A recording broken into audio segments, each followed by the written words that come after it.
അവിശ്വാസം കൊണ്ടുവന്നു കഴിഞ്ഞാൽ അവിശ്വാസം പാസ്സാൻ പോകുന്നില്ല, അവിശ്വാസം പാസ്സാകുകയും പോകുന്നില്ല, കേരളം മുഴുവൻ നാണം കെടാനും പോകുന്നു. ബഹുമാനപ്പെട്ട ശ്രീ പിണറായി വിജയൻ പ്രതിപക്ഷ നേതൃസ്ഥാനത്ത് നിന്ന് മാറിയിട്ട് അവിടെ ബി ഗോപകുമാറിനെ ഇരുത്തണം. സ്വാഭാവികമല്ലേ? ഇവരൊന്നായി കഴിഞ്ഞാൽ അദ്ദേഹം പ്രതിപക്ഷ സ്ഥാനത്ത് മാറിയിട്ട് അവിടെ B Gopakumar MLA, Chathannoor MLA, ഞങ്ങളുടെ പാർലമെന്ററി പാർട്ടി നേതാവായിരിക്കും അവിടുത്തെ പ്രതിപക്ഷ നേതാവായി വരാൻ പോകുന്നത്.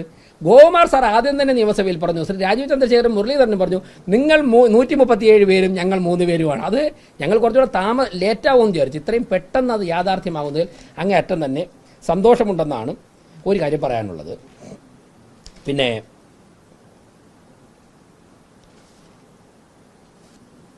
ഇപ്പോൾ എനിക്ക് രാവിലെ ഇത് ആലോചിച്ചപ്പോൾ ഓർമ്മ വന്നത്, നിങ്ങളുടെ വാർത്തകളെ കണ്ടപ്പോൾ ആലോചിച്ച് പോകുന്നത് പണ്ടത്തെ ഒരു സിനിമയിലൊരു സീനാണ്. ശബരിനാഥ് പൂന്തോട്ടത്തിൽ നിന്ന് ഒരു ആന്തോറിയം പൂ പറിച്ച് അങ്ങോട്ട് നീക്കിട്ടുമ്പോൾ ദീപക് അടുക്കളയിൽ നിന്ന് ഒരു അവലോസുണ്ട ഇങ്ങോട്ട് കൊടുക്കും. ഇതായിരുന്നു എഗ്രിമെൻറ്റ്. ഇപ്പം ശബരിനാഥൻ ഒരാഴ്ചയായിട്ട് മഴയത്ത് ആന്തോറിയം പൂ കൊണ്ട് നിൽക്കുകയാണ്. ദീപക് ഇതുവരെ അവലോസുണ്ട കൊടുത്തിട്ടുമില്ല. ഒരു മുൻ മന്ത്രി ദീപകിനെ നിർബന്ധിക്കുകയാണ്, അവലോസുണ്ടോ കൊടുക്കൂ. അപ്പോൾ ജോയ് പുറകോട്ട് വിളിക്കുകയാണ്, CPM ജില്ലാ സെക്രട്ടറി, കൊടുക്കരുതേ എന്ന്. ഇവർ തമ്മിലൊരു തീരുമാനത്തിലെത്തിക്കഴിഞ്ഞാൽ ഞങ്ങൾക്ക് ഞങ്ങളുടെ അടുത്ത പ്ലാൻ പറയാമായിരുന്നു. അപ്പോൾ ഈ സീനാണ് ഇപ്പോൾ. ആന്തോറിയം പൂവും അവലോസുണ്ടയുമായിട്ട് ഇങ്ങനെ നിൽക്കുകയാണ്. അതുകൊണ്ട് എത്രയും പെട്ടെന്ന് ആ ആന്തോറിയം പൂ വാങ്ങിച്ച് ശബരിനാഥനെ മഴയത്തൊന്ന് രക്ഷിക്കണമെന്നാണ് ദീപകിനോട് പറയാനുള്ളത്. ഞാൻ ഒരു കാര്യം പറയാം, CPMനെ സഹായിക്കുവാനാണ് ഇനിയെങ്കിലും കോൺഗ്രസ് മുന്നോട്ട് പോകുന്നത് എന്നുണ്ടെങ്കിൽ ജനങ്ങൾ അതിന് മറുപടി പറയും. ഞങ്ങൾ ഏത് തരത്തിലുള്ള ജനങ്ങൾക്ക് വേണ്ടി ജനങ്ങളുടെ ഇടയിൽ പ്രവർത്തിക്കുകയാണ്. ഞങ്ങൾ ശക്തമായിട്ട് മുന്നോട്ട് പോകും. ഈ ഭരണസമിതി അധികാരത്തിലേറിയിട്ട് ഇപ്പോൾ ഈ പത്രസമ്മേളനം നടത്തുന്ന സമയത്ത് തന്നെ ജനപിന്തുണ ഓരോ ദിവസവും കൂടിയിട്ടേ ഉള്ളൂ. ഞങ്ങൾ മനുഷ്യരാണ്. ഞങ്ങളുടെ ഭാഗത്ത് നിന്ന് ഏതെങ്കിലും തരത്തിലുള്ള തിരുത്തലുകൾ വേണമെന്നുണ്ടെങ്കിൽ ഞങ്ങൾ തിരുത്താൻ തയ്യാറാണ്. പ്രതിപക്ഷം പറഞ്ഞാൽ അവരെ അംഗീകരിക്കാൻ തയ്യാറാണ്. ഇത്രത്തോളം മുഴുവൻ കൗൺസിലർമാരെയും ഉൾക്കൊണ്ടുപോയ ഒരു ഭരണസമിതി തിരുവനന്തപുരം കോർപ്പറേഷൻ്റെ ചരിത്രത്തിലുണ്ടായിട്ടില്ല. നിങ്ങൾ കൗൺസിലർമാരോട് ഒറ്റയ്ക്കൊറ്റയ്ക്ക് ചോദിച്ചു നോക്കണം. ഈ പറയുന്ന പ്രതിപക്ഷ പാർട്ടിയുടെ പാർലമെന്ററി പാർട്ടി നേതാക്കന്മാരോടുൾപ്പെടെ അവരവരുടെ വാർഡുകളിൽ നിന്നും വന്ന ആവശ്യങ്ങളിൽ ന്യായമായ ആവശ്യങ്ങൾ ചെയ്തു കൊടുക്കുവാൻ ഒരു നിമിഷമെങ്കിലും ഈ ഭരണസമിതി താമസിച്ചിട്ടുണ്ടോ എന്ന് നിങ്ങൾ വ്യക്തിപരമായിട്ട് അന്വേഷിച്ച് നോക്കൂ. അത് വാർത്ത കൊടുക്കാനൊന്നുമല്ല, നിങ്ങളുടെ ഒരു അക്കാഡമിക് ഇൻട്രസ്റ്റ് അന്വേഷിച്ച് നോക്കൂ എന്നാണ്. അപ്പോൾ എല്ലാ കാര്യങ്ങളെയും ജനാധിപത്യത്തിൽ സ്വാഗതം ചെയ്യുന്നു, സമരങ്ങളെ സ്വാഗതം ചെയ്യുന്നു. ഞങ്ങൾ ഏറ്റവും കൂടുതൽ സമരം ചെയ്തിട്ടുള്ളതാണ്, അതിനെയൊക്കെ തന്നെ ബഹുമാനിക്കുകയാണ്. ശക്തമായി ഈ ഭരണസമിതി മുന്നോട്ട് പോകും. 5 വർഷം പൂർത്തിയാക്കി ജനങ്ങളെ നേരിടുമ്പോഴേക്കും കൂടുതൽ മധുരമായ വിജയം ജനങ്ങൾ സമ്മാനിക്കും. ഞാൻ ഇന്നലെ പറഞ്ഞ് ആവർത്തിക്കുന്നു, 2047 ലോകത്തിന് ഭാരതം നേതൃത്വം കൊടുക്കുമ്പോൾ, ഭാരതം ഏറ്റവും വലിയ സാമ്പത്തിക ശക്തി, ലോകത്തിൽ ഏറ്റവും വലിയ സാമ്പത്തിക ശക്തി ആകുമ്പോൾ, ബഹുമാനപ്പെട്ട പ്രധാനമന്ത്രിയുടെ സ്വപ്നമാണത്, കേന്ദ്ര ഗവൺമെൻറ്റിൻ്റെയും ദേശീയ BJP നേതൃത്വത്തിൻ്റെ സ്വപ്നമാണ്. അങ്ങനെ വരുമ്പോഴേക്കും അതിന് ഏറ്റവും കൂടുതൽ സംഭാവന ചെയ്യുന്ന കോർപ്പറേഷനുകളിൽ ഒന്ന് തിരുവനന്തപുരം കോർപ്പറേഷനായിരിക്കും. അതിനുള്ള അടിത്തറയാണ് ഞങ്ങൾ ഒരുക്കിക്കൊണ്ടിരിക്കുന്നതെന്നാണ് എനിക്ക് പറയാനുള്ളത്. നമസ്തേ.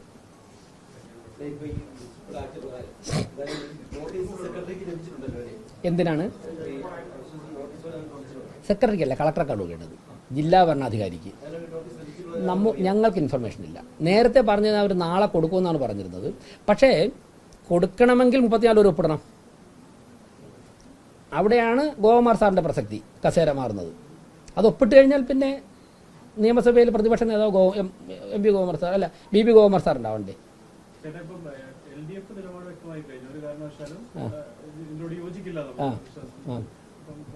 UDF പറയുന്നത് BJPയും LDFും തമ്മിൽ ഒരു ഡീലുണ്ട്, അതിന്റെ ഭാഗമാണ് അവിശ്വാസത്തെ പിന്തുണയ്ക്കുന്നത്. കാരണം പറയുന്നത് VV രാജേഷ് മേയറായി വന്നതിന് ശേഷം CPM മുന്നോട്ട് വെച്ച ആവശ്യങ്ങളെല്ലാം നടത്തിക്കൊടുത്തു, ഒരുപാട് പേർക്ക് ജോലി കൊടുത്തു, CPM നിയമിച്ചവരെല്ലാം CPM ഉദ്യോഗസ്ഥരാണ് ഇപ്പം കോർപ്പറേഷൻ ഭരിക്കുന്നത്, മേയർ അല്ലെന്നുള്ളതാണ്. ഞാൻ ചോദിക്കട്ടെ, എന്നോട് സഹകരിക്കുന്ന ഉദ്യോഗസ്ഥർ, എന്നോട് സഹകരിക്കുന്ന ജീവനക്കാർ, ആ ജീവനക്കാരുടെ രാഷ്ട്രീയം മാത്രം നോക്കിക്കൊണ്ട് ഞാൻ എന്തിനാ അവർക്ക് ബുദ്ധിമുട്ടുണ്ടാകുന്ന നിലപാടെടുക്കുന്നത്? അങ്ങനെയാണെങ്കിൽ ഞാൻ തിരിച്ചു ചോദിക്കാം, നിങ്ങൾ പറഞ്ഞുകൊണ്ട് ചോദിക്കാം. പിന്നെ പത്രസമ്മേളനം നീട്ടണ്ടെന്ന് വെച്ചിട്ടാണ് അവസാനിപ്പിച്ചത്. ഇവിടെ ഞങ്ങളുടെ ഭരണസമിതി വന്നതിന് ശേഷം ജീവനക്കാരുടെ ഒരു മീറ്റിംഗ് ഒരുമിച്ച് വിളിച്ചിരുന്നു. പല മാധ്യമങ്ങളും വന്നതാണ്. ആ മീറ്റിങ്ങിൽ ജീവനക്കാർക്ക് അഭിപ്രായം പറയാനുള്ള അവസരം കൊടുത്തു. അപ്പോൾ കോൺഗ്രസിൻ്റെ യൂണിയനിൽപ്പെട്ട ഒരു ഇവിടുത്തെ ജീവനക്കാരനെ എഴുന്നേറ്റ് നിർഭയം പറഞ്ഞു, ഈ കോർപ്പറേഷനിൽ ഇങ്ങനൊരു മീറ്റിംഗ് ഞങ്ങളെക്കുറിച്ച് വിളിക്കുവാൻ അഭിപ്രായം പറയുവാനും തയ്യാറായ ഭരണസമിതിയെ ഞാൻ അഭിനന്ദിക്കുന്നു. ഇവിടെ ഒരു മാഫിയ സംഘമാണ് സ്ഥലം മാറ്റം നിയന്ത്രിക്കുന്നത്. ഇത് കോൺഗ്രസ്, ഞാൻ നാളെ നിങ്ങൾക്ക് ഇപ്പോൾ തരാം നമ്പർ, കോൺഗ്രസിൻ്റെ യൂണിയനിൽപ്പെട്ട ഒരു ജീവനക്കാരനാണ് പറഞ്ഞത്. ഒരു മാഫിയ സംഘം, അദ്ദേഹം വെഞ്ഞാറമൂട്ടിൽ നിന്ന് വരുന്ന ആളാണ്, അദ്ദേഹത്തിന് അതിൻ്റെ തൊട്ടടുത്ത് കാട്ടായക്കുളം ഉൾപ്പെടെയുള്ള സ്ഥലങ്ങളിൽ വേക്കൻസി ഉണ്ട്. അവിടെയാണെങ്കിൽ അദ്ദേഹത്തിന് അരമണിക്കൂർ കൊണ്ട് എത്തിയിട്ട് കൂടുതൽ ഇഫക്റ്റീവായിട്ട് ജോലി ചെയ്യാൻ സാധിക്കും. അപ്പോൾ 60 കിലോമീറ്റർ അല്ല യാത്ര, ദൈനംദിന യാത്ര ചെയ്യേണ്ട വിഴിഞ്ഞത്താണ് അദ്ദേഹത്തിന് കൊടുത്തിരിക്കുന്നത്. ഇത് ഞാൻ കോൺഗ്രസ് യൂണിയനിൽപ്പെട്ട പ്രവർത്തനമായതുകൊണ്ട് മാത്രമാണെന്ന് ശബരിനാഥൻ്റെ പാർട്ടിയിലുള്ള യൂണിയൻ പ്രവർത്തനമാണ് പറഞ്ഞത്. ഇപ്പോൾ ഈ ഭരണസമിതി വന്നതിന് ശേഷം അദ്ദേഹത്തിൻ്റെ നിലപാട് ചോദിച്ചു നോക്കൂ. ബഹുമാനപ്പെട്ട ശബരിനാഥൻ UDFന്റെ പാർലമെന്ററി പാർട്ടി നേതാവായതുകൊണ്ടല്ല കോൺഗ്രസ് യൂണിയൻ്റെ നേതാക്കന്മാർക്ക് ഇവിടെ കൊടിമരം പറ്റിക്കാൻ പറ്റിയത്. BJP ഇവിടെ ഭരണത്തിന് നേതൃത്വം കൊടുക്കുന്നതുകൊണ്ടാണ് ആശ്വാസത്തോടെ ഇവിടെ CPMകാർ പിഴുതെറിഞ്ഞ കൊടിമരം കോൺഗ്രസിൻ്റെ യൂണിയനിൽപ്പെട്ടവർ വച്ചത് കഴിഞ്ഞ മാസമാണ്. എന്നോട് വിളിച്ച് തലേദിവസം പറഞ്ഞു ഞങ്ങൾ വയ്ക്കുകയാണ്. ഞാൻ പറഞ്ഞു നിങ്ങൾ താമസിച്ചു പോയാലാണ് എൻ്റെ വിഷമം. ജനാധിപത്യപരമായിട്ട് നിങ്ങളൊക്കെ തന്നെ സംഘടനാ പ്രവർത്തനം നടത്തണം. ബഹുമാനപ്പെട്ട ഉമ്മൻചാണ്ടി കേരളത്തിൻ്റെ മുഖ്യമന്ത്രി ആയിരുന്നപ്പോഴേക്കും സെക്രട്ടേറിയറ്റ് NGO സംഘ് സെക്രട്ടേറിയറ്റിനുള്ളിൽ പ്രവർത്തിക്കുന്ന NGO സംഘിൻ്റെ പ്രവർത്തകർക്കെതിരായിട്ട് ചില നിലപാടുകൾ സ്വീകരിച്ചു. കോൺഗ്രസ് അദ്ദേഹം അറിഞ്ഞിട്ടല്ല, കോൺഗ്രസിൻ്റെ നേതാക്കന്മാരുടെ സമ്മർദ്ദത്തോടെ. ഞാനന്ന് യുവമോർച്ചയുടെ ചുമതലയായിരുന്നു. ഞാൻ ബഹുമാനപ്പെട്ട ഉമ്മൻചാണ്ടി മുഖ്യമന്ത്രി ചെന്ന് കണ്ടു. ഞാൻ പറഞ്ഞു അങ്ങ് KSUലൊക്കെ വളർന്നു വന്ന ആളാണ്, അങ്ങ് മുഖ്യമന്ത്രി ആയിരിക്കുമ്പോഴേക്ക് സംഘടനാ പ്രവർത്തനം നടത്തി എന്നുള്ളതിൻ്റെ പേരിൽ ഒരാളിനെ തൃശ്ശൂരേക്ക് ട്രാൻസ്ഫർ ചെയ്തു. അത് അങ്ങ് അന്വേഷിക്കണം. അതേ സീറ്റിൽ വയ്ക്കണമെന്ന് ഞാൻ പറയുന്നില്ല, കാരണം ഒരു ഗവൺമെൻറ് പൊളിറ്റിക്കൽ ഡിസിഷൻ. പക്ഷേ തൃശ്ശൂരെന്ന് തിരുവനന്തപുരത്ത് കൊണ്ടുവരണം. അദ്ദേഹം 5 ദിവസം കഴിഞ്ഞപ്പോഴേക്കും അത് പരിശോധിച്ചു, അദ്ദേഹം നടപടി സ്വീകരിച്ചു. ഇന്ന് ഏറ്റവും ശക്തിയുള്ള പ്രസ്ഥാനങ്ങളിലൊന്ന് NGO സംഘമാണ് സെക്രട്ടേറിയറ്റിനുള്ളിൽ. ഞാൻ പറയാം. അപ്പോൾ ഈ പറയുന്ന ജീവനക്കാരുടെ കാര്യത്തിൽ മറ്റൊന്ന്, കഴിഞ്ഞ ദിവസം ചില ജീവനക്കാർ അത്ഭുതത്തോടെ ഇവിടെ ഒരു കാര്യം നടന്നതായിട്ട് അപ്പം ഞാൻ ചോദിച്ചു നിങ്ങൾ എന്തിനാണ് അത്ഭുതപ്പെടുന്നത്? എൻ്റെ ചേംബറിൽ നിന്ന് പറഞ്ഞതാണ്. അതായത് UDF ഭരണസമിതി അധികാരത്തിലേറിയതിൻ്റെ അന്നോ പിറ്റന്നോ കോൺഗ്രസിൻ്റെ യൂണിയൻകാർ, INTUCയുടെ യൂണിയൻകാർ, ഇവിടെ NGO അസോസിയേഷൻ്റെ ആൾക്കാർ ഇവിടെ പ്രകടനം നടത്തി. അവർ സാറേ വർഷങ്ങൾക്ക് ശേഷം ആദ്യമായിട്ടാണ് കോൺഗ്രസ് ജയിക്കുമ്പോൾ ഇവിടെ പ്രകടനം നടക്കുന്നത്. അത് ഈ ഭരണസമിതി വന്നതിന് ശേഷമുള്ള സന്തോഷത്തിലാണ്. മുൻപ് നടത്താൻ സാധിക്കില്ലായിരുന്നു.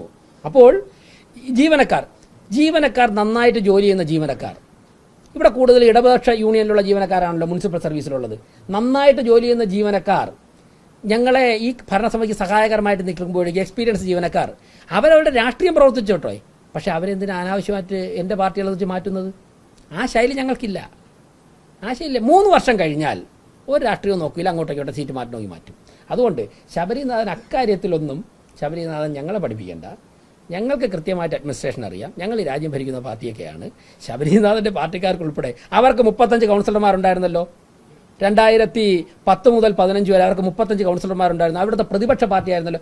അന്ന് കോൺഗ്രസിൻ്റെ ഇവിടുത്തെ യൂണിയൻ നേതാക്കന്മാർക്ക്, സ്റ്റാഫുകൾക്ക് സംഘടനാ പ്രവർത്തനം നടത്തുവാനുള്ള അവസരം ഉണ്ടായിട്ടുണ്ടോ? അവരിവിടെ ഞങ്ങളെക്കാൾ ശക്തിയായിരുന്നപ്പോഴല്ലേ കൊടിമരം വലിച്ചെടുത്ത് ദൂരെ കളഞ്ഞത്? എന്തെങ്കിലും ചെയ്യാൻ വേണ്ടി ശബരിനാഥനും കോൺഗ്രസിനും സാധിച്ചിട്ടുണ്ടോ? ഇന്ന് സ്വാതന്ത്ര്യത്തോടെ സന്തോഷത്തോടെ തിരുവനന്തപുരം കോർപ്പറേഷൻ്റെ BJPയുടെ പ്രവർത്തനമായ മേയറെ വിളിച്ചിട്ട് പറയുകയാണ്, സാർ ഞങ്ങൾ നാളെ രാവിലെ ഞങ്ങളുടെ സംഘടനാ പ്രവർത്തനം ആരംഭിക്കുകയാണ്, കൊടിമരം വയ്ക്കുകയാണ്, അങ്ങനെ ഒന്ന് അറിയിക്കുകയാണ്. ഞാൻ പറഞ്ഞു നിങ്ങൾ കഴിഞ്ഞ മാസം വയ്ക്കുമെന്നാണ് ഞാൻ പ്രതീക്ഷിച്ചതെന്ന്. എല്ലാ സംഘടനകളും പ്രവർത്തിക്കട്ടെ, LDFും BMSും പിന്നെ INTUCയും CIT ഒക്കെ പ്രവർത്തിക്കട്ടെ, അവരവരുടെ ആശയം പറയട്ടെ. അതുകൊണ്ട് ശബരിനാഥൻ ട്രാൻസ്ഫറിൻ്റെ കാര്യത്തിലൊക്കെ ഭരണസമിതി തീരുമാനമെടുത്തോളാം. അല്ല, ഞാൻ ആവശ്യമാണെങ്കിൽ സ്വാഭാവികമായിട്ടും 3 വർഷം ഒരേ സീറ്റിൽ തന്നെ ഇരിക്കുന്നവർക്ക് ആ സീറ്റ് മാറി എല്ലാ സീറ്റിലെ വർക്കും പഠിക്കണമല്ലോ, ഒരു ചേഞ്ച് കൊടുക്കണം എന്നുള്ളൊരു ചർച്ച പുതിയ സ്റ്റിയറിംഗ് കമ്മിറ്റിയിൽ വന്നിട്ടുണ്ട്. അത് ആവശ്യമാണെന്നുള്ള പരിശോധിക്കും. 22 വർഷം 24 വർഷം കൊണ്ട് ഒരേ സീറ്റ് ഇരിക്കുന്നവരുണ്ട്, ഉണ്ടായിരുന്നു ഒരേ സീറ്റ്. ഒന്ന് ആലോചിച്ച് നോക്കും. 22-24 വർഷം കൊണ്ട് വന്ന സീറ്റിലങ്ങ് ഇരിക്കുകയാണ്. എവിടെയെങ്കിലും ട്രാൻസ്ഫർ ചെയ്ത് അപ്പം ലീവ് എടുക്കും, പിന്നെ ആരെങ്കിലും പിടിച്ച് തിരിച്ചു അതേ സീറ്റ് വന്നാലേ പോവുള്ളൂ.